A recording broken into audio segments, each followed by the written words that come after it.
And now we have potential opponent names and some people being ruled out coming into today. This is not a joke. It was said by Mike Coppinger and others that the #1 candidate to replace Tank Davis in a Jake Paul fight, probably on a different date, was going to be Francis Ngannou. After Jake Paul's fight with Gervonta Davis was called off, Francis Ngannou quickly surfaced as a possible new opponent, setting the fight world on fire. Nothing's confirmed yet, but all signs point to this explosive clash possibly becoming real. Even though Francis Ngannou has publicly rejected the idea of fighting Jake Paul, his response still managed to shake the internet. He stated, "I'm like, no bro, come on.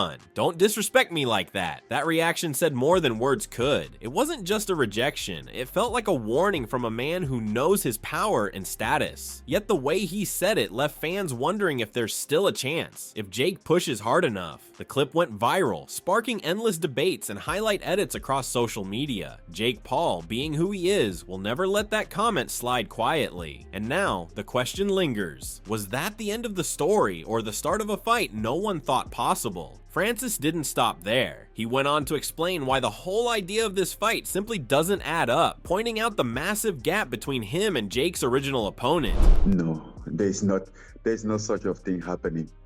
Basically, like, how can they go from like Gervonta Davis to Francis Ngannou? Like, I mean, Gervonta Davis is a fantastic boxer, but and is a one-shot knockout artist, but come on, like the weight different and everything, it make no sense. You know, the Gervonta Davis, you count, you say, okay, the size different can level up, but at this point, for me to it make no sense. His words hit with cold logic, grounding all the hype that had been building up online. But that's the thing about Jake Paul. Logic has never stopped him before. Every time someone says, "it makes no sense," he somehow finds a way to make it happen. Fans are torn between calling it madness or genius. Yet the buzz refuses to die down. Even with Francis standing firm, the thought of these two sharing a ring still feels like a ticking bomb waiting to explode. And deep down, everyone knows, if the money and spotlight are big enough, nothing stays impossible for long. But then came the twist. Francis revealed how this whole thing actually started, and it turns out Jake's own team had already made the first move behind the scenes. Yes, Nikisa reached out the other day and tell me how they need a replacement for Gervonta, and after I listened, I wasn't getting it. Then I say, okay, what can I do for you? What exactly? He said, yeah, we're looking for a replacement, but I still haven't get it. I was like, okay, then what exactly can I do for you? He was like, yeah, can I, can you, we think about you to fight Jake? I'm like, what? So we think about you to fight Jake to replace Gervonta? I'm like, who's Jake? You know, like, I was so confused, you know, like, I wasn't expecting that at all. That part changed everything. Suddenly, it wasn't just internet talk or fan theories. There was real communication happening. The fact that Nakisa, Jake Paul's business partner, personally reached out made the story feel a lot more serious. It showed that Team Paul was genuinely looking at Ngannou as the next big name to step in. Francis sounded caught off guard, but you could tell the surprise also sparked curiosity. The idea might have seemed wild, but now it had real roots. And from this moment on, fans knew this fight rumor wasn't born from clickbait. It came straight from the source. Francis then took it a step further, revealing that even after the offer came through, Jake's team tried to sweeten the deal with big money, but he wasn't having it. And then they even say like, they even come out after and say, and what if the number are good? He sent out some number. I'm like, it's not about the number. If it was about the number, we could have started talk. I would have tell you, I'm not just interested. It make no sense for me. It's not my what I'm looking at right now. That moment showed just how real the talks had gotten. It wasn't some random rumor anymore. Actual numbers were being thrown around, and Francis still stood his ground. His calm but firm tone made it clear that this wasn't about money or fame. It was about purpose and pride. The fight world isn't used to hearing that, especially when millions are on the table, but that's what makes Ngannou different. He's not chasing paychecks, he's chasing legacy. After calling Jake's fight offer an insult to himself, Francis made it clear he wanted nothing to do with the circus talk. But Jake Paul, never one to back down, took that as a challenge and decided to hit back publicly. He stated, "Dear Francis, just say you already got humiliated in boxing and are scared to lose to Jake Paul. I accept that. You are light work, my friend, stuck in mud." This was Jake at his most ruthless, turning Francis's pride into his next headline. The tweet wasn't just trash talk, it was bait, perfectly crafted to pull Ngannou into the spotlight and keep the hype alive. Within hours, the post blew up across social media, with fans split between laughter and disbelief. Some saw it as pure disrespect, others as classic Jake Paul marketing. Either way, he had done it again, turning rejection into rivalry. The heat between both sides is now undeniable, and the fight world can already feel the tension rising. Every word thrown online is pushing this matchup closer to reality. Francis didn't stay silent for long. After Jake's fiery post, the former UFC champion fired back with a warning that instantly flipped the momentum and reminded everyone who they were dealing with. He stated, "Choose your words wisely, boy. I agree that you need someone to discipline you for what you did to Mike Tyson, but stay in your lane." That message hit like a thunderbolt, calm, direct, and dripping with controlled fury. It wasn't loud, but it carried the kind of authority that only a real fighter commands. Jake didn't let Francis's warning slide. Not even for a second. He came back swinging with a long, heated post that felt less like a tweet and more like a personal letter of revenge. He stated, "My lane helped your lane. I spoke up for you over and over again. No more. Look at yourself in the mirror. God don't like ugly. Maybe the truth is you are a fake holier-than-thou actor when it's always been just about you."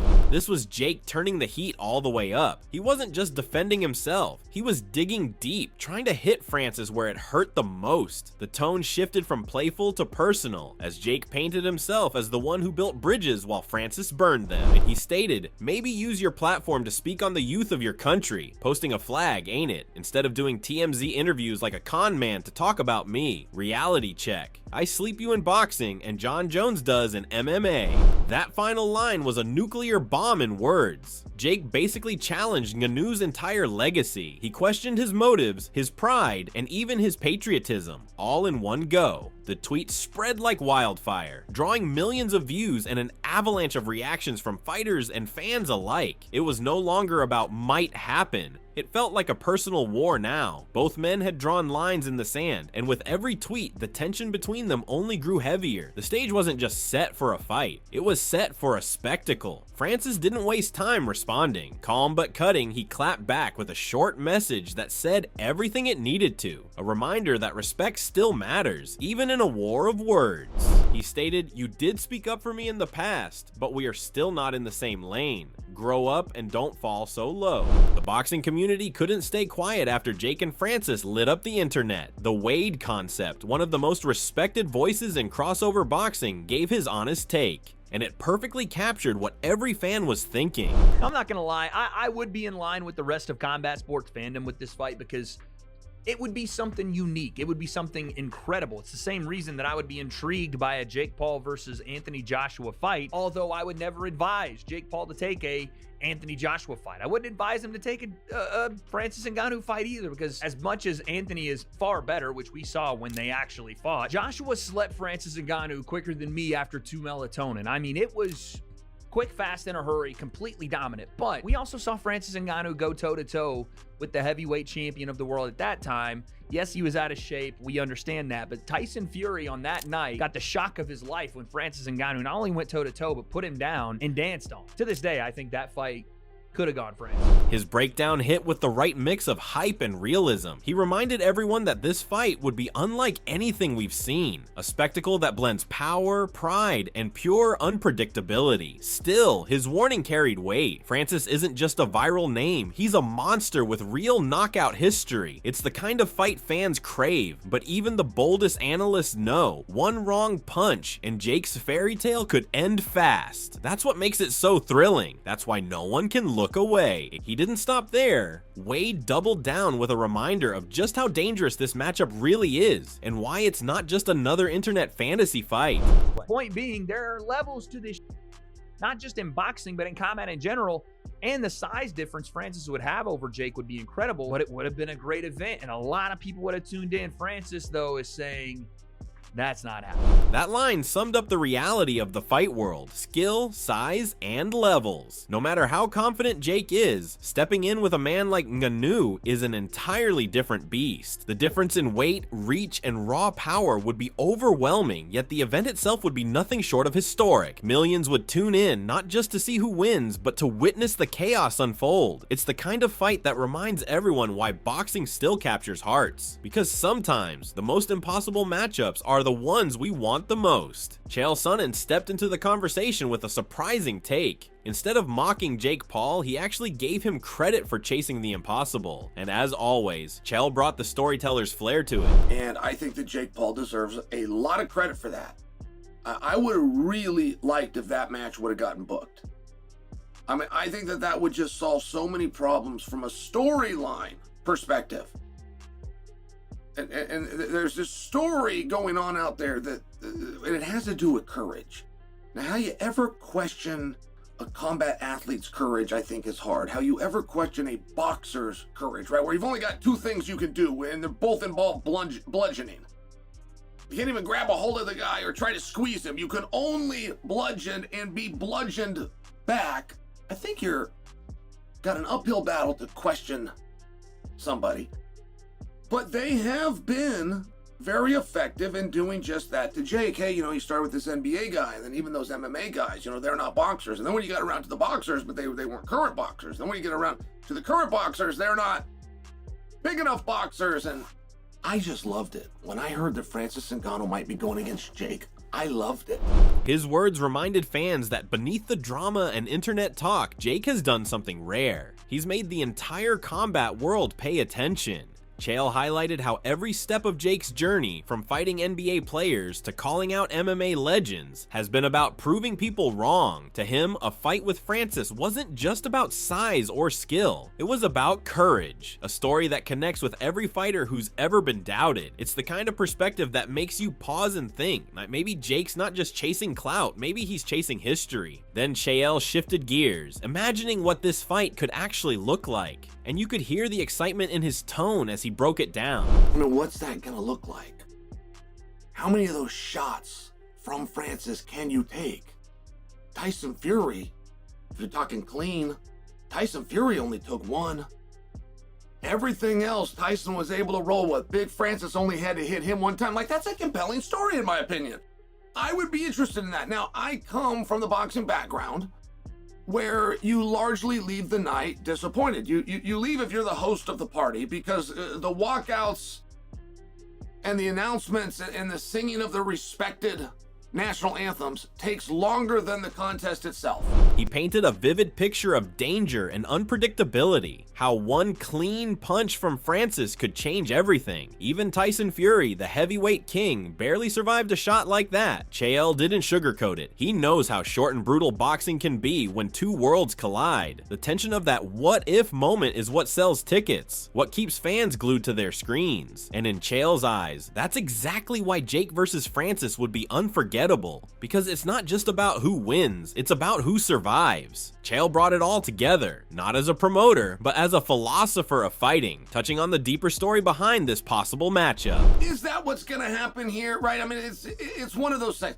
What difference does it make? We're attempting to tell a different story, and the story we're attempting to tell is about courage. And Francis says, it's not what I'm looking for, it doesn't make sense. And that's completely up to Francis. Like, I would be out of bounds to step in and go, Francis, this is exactly what you're looking for, and this makes a whole lot of sense. I would be out of bounds. But I don't understand how Jake would be asking more from Francis than Francis asked of Tyson Fury. I don't know how Jake would be asking more of Francis, more of a favor than Francis asked of Joshua. He spoke about courage, pride, and perspective, reminding everyone that fighting isn't just about power, it's about what each man is willing to risk. Francis may see the offer as meaningless, but Chael questioned if Jake was really asking for anything more than what Francis once demanded from the greats like Fury and Joshua. It was a clever, thought-provoking take, not meant to stir hate, but to show how respect and rivalry often walk hand in hand. His closing thought left a chill in the air. Now, maybe this fight isn't about logic at all. Maybe it's about proving who truly has the heart to do the unthinkable. Daniel Cormier, never one to hold back, gave his brutally honest take on the whole Jake Paul versus Francis Ngannou talk, and in true DC fashion, he said exactly what everyone else was thinking but didn't want to say out loud. Jake Paul don't want those problems. I can't say it any different. Jake Paul does not want any Francis Ngannou problems. He don't. He does not want those issues. Because while I think it's crazy and I credit him for doing that, and I'm surprised he did that, this could be a ploy. Him poking out his chest, saying, I want Francis. Francis goes, it doesn't really make sense to me. Especially Francis can't fight on the day that they were scheduled to fight. But he don't want those problems. He don't want those Francis Ngannou problems. I don't care what Anthony Joshua did to Francis Ngannou. Jake Paul gets in there with Francis. Francis will knock his head off this planet. You don't want those Francis problems.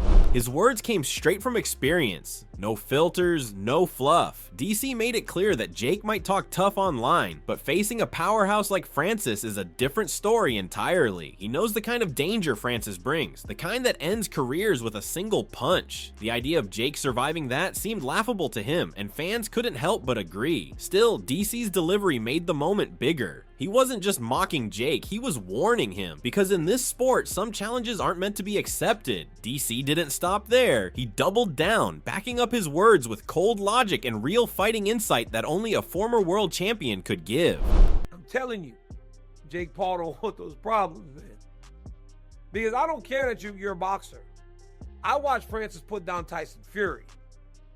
Sure, Anthony Joshua beat him. But even if Jake got power, I don't think he got power to be dealing with Francis.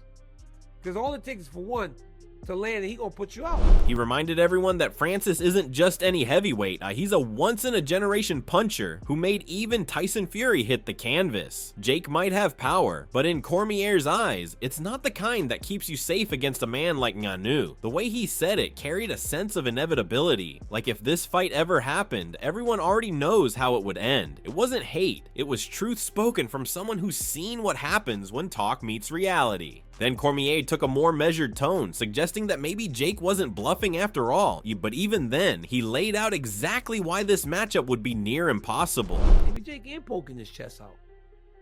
Maybe he really does want to fight Francis Ngannou. But I gotta tell you, if he's going to fight Francis Ngannou, it needs to be on a very short timeline, to where Francis can't be fully prepared, and it needs to be at a weight that Francis has not touched in years. He cannot fight Francis at Francis weighing 250, 260. First off, he won't do that. That's why he's fought guys that are smaller. But if he does, if Jake Paul actually fights Francis Ngannou, I would do nothing but give him credit. But I can't imagine he would really do that. But what he did do, though, and this is why the kid's so smart, he took a situation where Gervonta Davis went and got himself into trouble, and he's out. And he has now spun that into us talking about him fighting Francis Ngannou. He pointed out the physical and timing barriers that make this fight unrealistic. Francis's size, conditioning, and power just don't align with Jake's comfort zone. But even while doubting Jake's intentions, DC gave him credit for his smarts. He saw how Jake turned Tank Davis's chaos into fresh headlines for himself, using it to stay in control of the narrative. It was classic Jake Paul. Lose one opportunity, create another. Yet, as Cormier made clear, there's a fine line between promotion and danger, and if Jake crosses it with Francis, the consequences could be brutal. To close it out, DC hit the nail on the head, breaking down Jake's strategy like only a veteran of the fight game could. Jake Paul never needed Gervonta Davis. He did. He needed Gervonta Davis to light a fire and start a conversation. He used him for that. Gervonta messed it up. Now he's moved on and spun it to where he started another conversation, and now it involves Francis Ngannou. He knows how to market himself. But I'm telling you, you play stupid games, you get stupid prizes. Stupid prize will be fighting Francis Ngannou. I don't care what money Jake Paul would make. He should not be fighting Francis Ngannou. Francis will put him out. He explained that Jake didn't need Gervonta Davis, he needed the buzz, and when that door closed, he found another one with Francis. DC gave him credit for his marketing genius, but didn't hold back on the reality check. Clout doesn't protect you in the ring. His tone shifted from amused to serious as he warned Jake that chasing hype can end badly when the opponent is Ngannou. To DC, this wasn't bravery, it was flirting with disaster. He ended it perfectly. You can play games with the internet, but you don't play games with Francis Ngannou. This whole Jake Paul versus Francis Ngannou's storyline has turned into something much bigger than just fight talk. It's become a clash of worlds, pride, and power. What started as a replacement rumor has spiraled into a full-blown rivalry that has the entire combat sports world watching closely. Both men have traded words, both have drawn their lines, and now the tension feels almost cinematic. Jake Paul, the YouTuber turned boxer, has built a career out of doing the impossible, and Francis Ngannou, the silent powerhouse, represents everything real fighters stand for: discipline, legacy, and fearlessness. Whether this fight actually happens or not, one thing is clear: the idea of Jake stepping in against someone like Ngannou has already made history. What do you think? Do you think Jake Paul is serious about facing Francis Ngannou, or is this just another smart marketing move? Would Francis ever take this fight, or does he see it as beneath him after facing Tyson Fury and Anthony Joshua? And if this fight does happen, who do you think walks out of that ring stand-in? Let us know your thoughts in the comment section below. We'd love to hear what you think about this insane matchup, and don't forget to subscribe to our channel and tune in for more videos like this.